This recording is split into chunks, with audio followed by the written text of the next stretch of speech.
Good morning, everyone. Welcome. My name is Menachem Creditor. It's my honor to serve as scholar in residence and rabbi for UJA Federation of New York.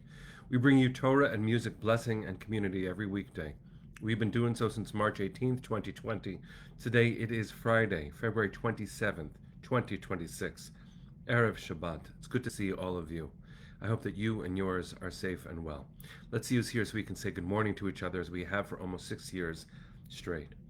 Susie and Lydia, Jonathan, Neil, good to see all of you. Hope that you are doing well, enjoying this very strange up and down weather we're having on the East Coast at least. Ariel, my love, good to see you. Michelle, Cynthia, Rosa, and Ashley, good to see you. Joyce, Boker Tov, yes, let's take good care of ourselves and each other. Debbie and Jack, Linda and John, good morning, friends. It's good to see all of you. Let's take a breath. We'll sing a bracha. We'll learn some Torah. Here we go.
לעסוק בדברי תורה, לעסוק בדברי תורה,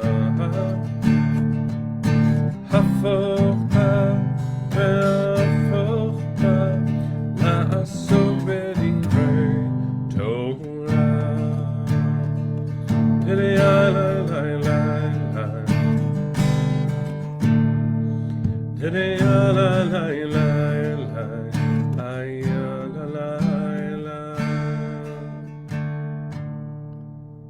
Good morning, everybody. It's good to see all of you. If you noticed something different, a string on my guitar just broke, but we make music with what we've got, right? So let's do that. Penny, thanks for reminding us. It is broadcast 1498. What an extraordinary thing to have built this community with all of you over all of these years.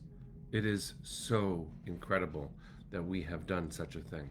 And I'm just grateful to UJA for giving us the chance to build this community together, and to all of us for finding our way here and for relying on each other, for sharing the journey. Its broadcast 1498 is something that also we owe a debt of thanks to Penny for, because how would we know?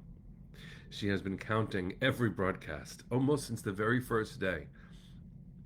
And what a strange turn of events that it looks like broadcast 1500, our 1500th broadcast, will take place on Purim, Tuesday morning.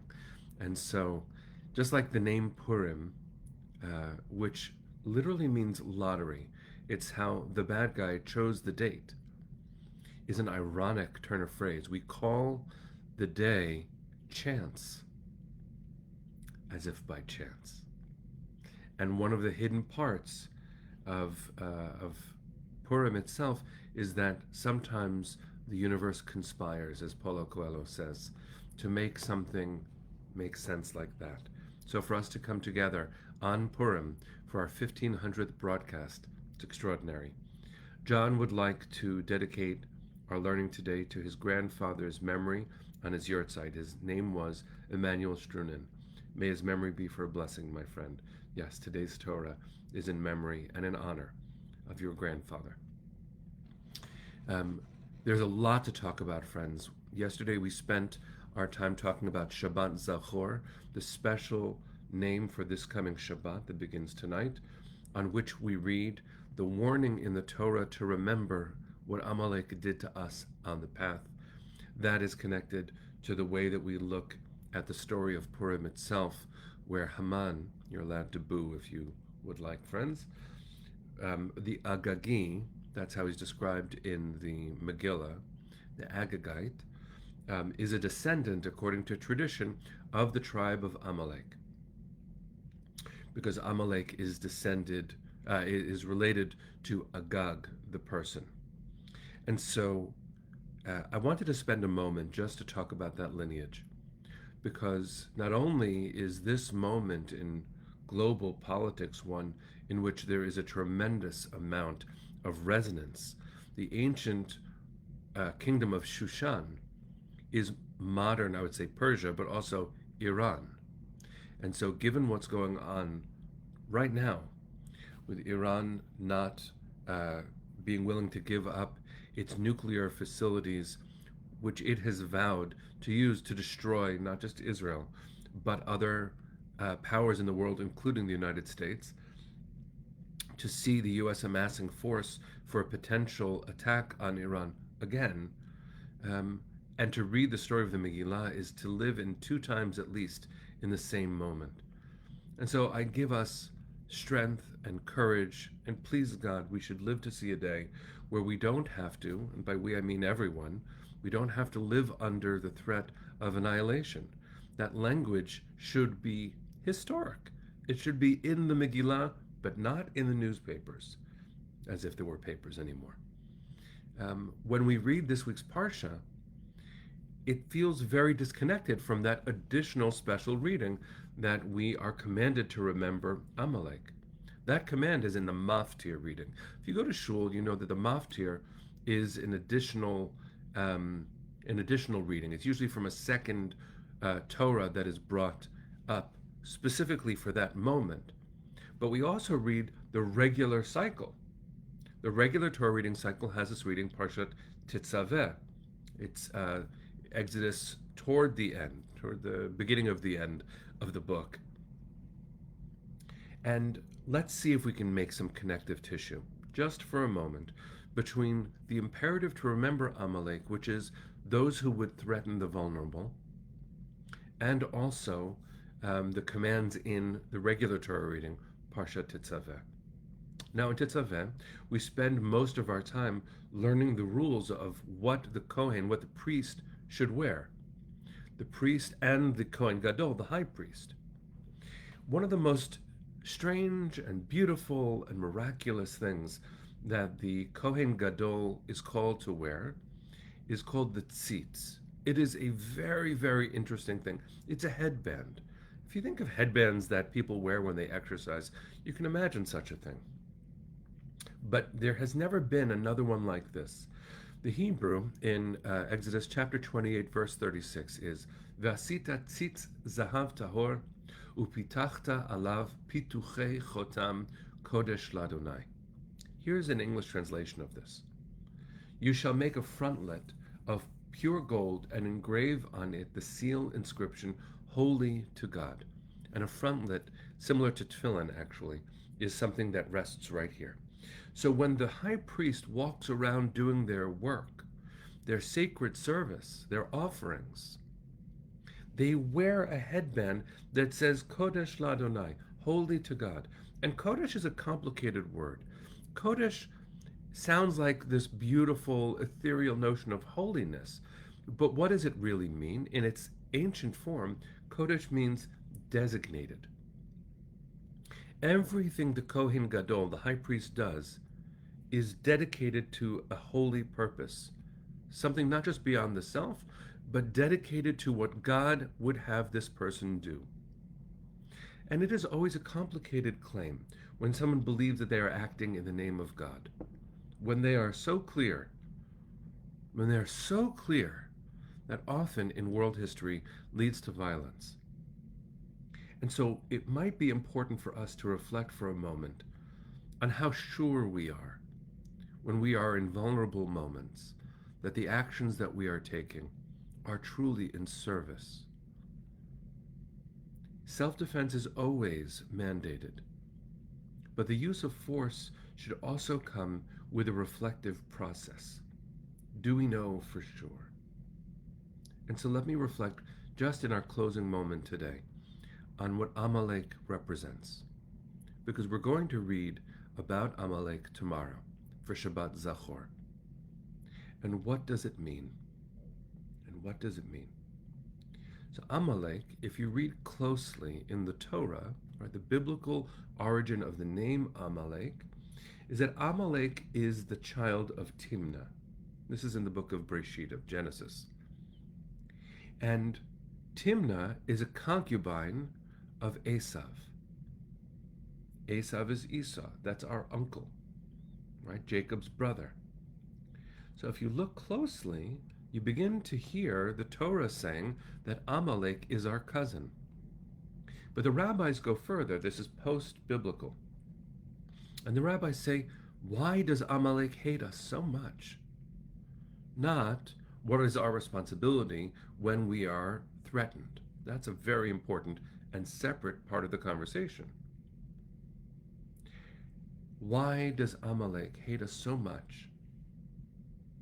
And they come up with a story. And the story is nowhere to be found in the Torah, but it's the one the rabbis are telling. They are living in a world where threat is consistent and constant too. And it is significant to see what they come up with. They say that Timnah, remember that name, she was the concubine of Esav. Timnah wished to marry Jacob, but Avraham, his grandfather, said no. And she said to herself, better I should be connected in some way to this family than to be completely away from them. And so she married Esav, and for the rabbis, Esav is Rome, is power. So because, and this is the rabbinic language, this is 2,000 years ago, under Roman occupation, the rabbis wrote this. Because we rejected Timnah, that's why Amalek hated us so much. And the rabbis say we should never have rejected her. The rabbis are looking back to biblical history, and even in the context of their own day, they are willing to say something we should be willing to say. If there is ever a path to build friendship, it is always the preferable path. I want to say that again. If there is ever a path to build friendship, it is always the preferable path. And that is what it is. Even when you are in a significant position of leadership, like the Kohen Gadol, the high priest, to know that you are wearing right in your mind's eye a phrase that says, Kodesh Ladonai, I am in service. My power is not mine, and it is an obligation I carry on my body. Because another piece of the clothing that happens later in the chapter are bells and pomegranates at the hem of what the high priest wears. And you know what that is for? It warns everyone around, and the Kohen Gadol himself, that the use of power is dangerous. The Torah says the hem is meant to be something that produces sound so that the Kohen Gadol will not die. So I want to ask you on a very simpler level, on a much, much simpler level. Are you of service when you use the power that you have been granted? And I know that we don't think of ourselves as powerful in a frequent way. It's a complicated word. But you and I can make choices every single day. Every single day. Is the next choice that each of us will make something that is about accruing power? Or is it something that would speak to what the Kohen Gadol wears on his forehead? Is it a holy act? It is something beyond the self. Yes, of course, when there is a threat, there is no choice but to respond with force, to defend self, family, country, world. Self-defense is an ethical mandate. That's not a question. But each of us is part of what the Torah calls a mamlechet kohanim, a kingdom of priests.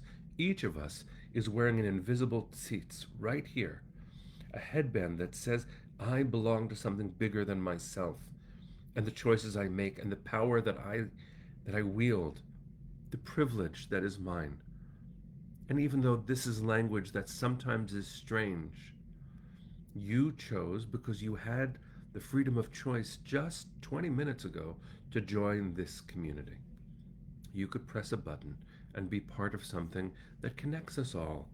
Torah anchoring us, UJA promoting us, and each of us participating in real life and digitally in the work of building a values-based community. That means that we must remember that the choices we make have to be animated with a reverence for power and a reticence from using it carelessly. Everywhere the high priest went, everywhere the high priest went, was a place of vulnerability for himself, for his community, for the world. May the deeds that we perform, always and certainly starting now, be animated by reverence. Whenever there's a chance for friendship, may we not miss it. May we do the hard work of balancing that fine line between self-defense and an excess of force. I don't know really how to adjudicate such things on the world stage, but when it comes to my decisions, that is my responsibility.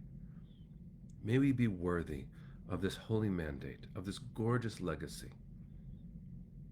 May we use the power that we have been given for the sake of others.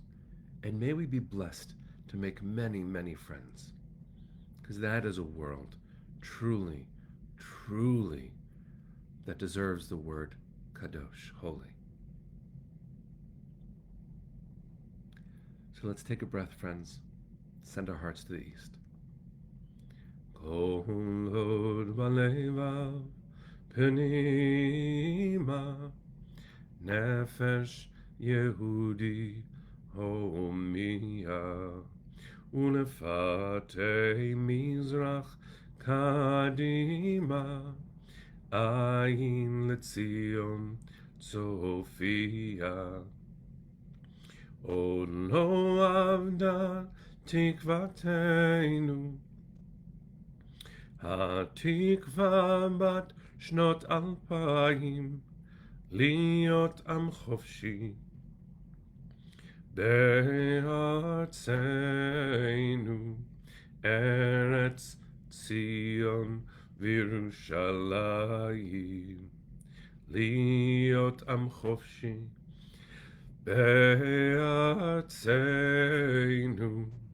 ארץ ציון Virushalayim. Am Yisrael Chai. Shabbat Shalom, my friends. See you on Monday.